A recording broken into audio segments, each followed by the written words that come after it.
বিকেলের টিফিনে আলুর চপ তো বাঙালিদের সবথেকে ফার্স্ট লিস্টেই আছে। তাই ভাবলাম আজকে এটাই বানাই আর আপনাদের সাথে শেয়ারও করা হয়ে যাবে। তাই আলু সেদ্ধ করে নিয়েছি ৩ থেকে ৪টে মতন। তারপর কড়াইতে তেল গরম করে একটা পেঁয়াজ ফোড়ন দিয়ে নিয়েছি। তার সাথে আদা, রসুন আর শুকনো লঙ্কা ফোড়ন দিয়ে নিয়েছি। তারপরে আলুটা দিয়ে তার মধ্যে নুন মিশিয়ে আলুটাকে ভেজে নিয়েছি ভালো করে। তারপর পরিমাণ মতন বেসন নিয়ে সেটার মধ্যে নুন আর অল্প গুঁড়ো লঙ্কা দিয়ে আমি ভালো করে মিক্স করে নিয়েছি জল দিয়ে। এবারে আলুটাকে ঠান্ডা করে নিয়ে এটার চপের মতন করে শেপ দিয়ে নিচ্ছি। ততক্ষণে আপনারা ভিডিওটিকে লাইক অ্যান্ড আমার চ্যানেলটিকে সাবস্ক্রাইব করতে ভুলবেন না।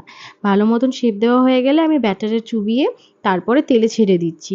দেখুন একটা একটা করে ছেড়ে দিয়েছি আর কি সুন্দর লাল হয়ে এসছে। যেটা সবার প্রথমে ছেড়েছিলাম সেটা হয়ে গেছে, তাই তুলে নিলাম। বাকি দুটো যেটা রয়েছে ভালো মতন ভেজে লাল হয়ে আসলে এটাকেও তুলে নিয়েছি।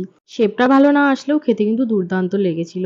তাই কেমন লাগলো অবশ্যই কমেন্টসে জানাবেন। আসবো আবার একটু অন্য সময়। বাই।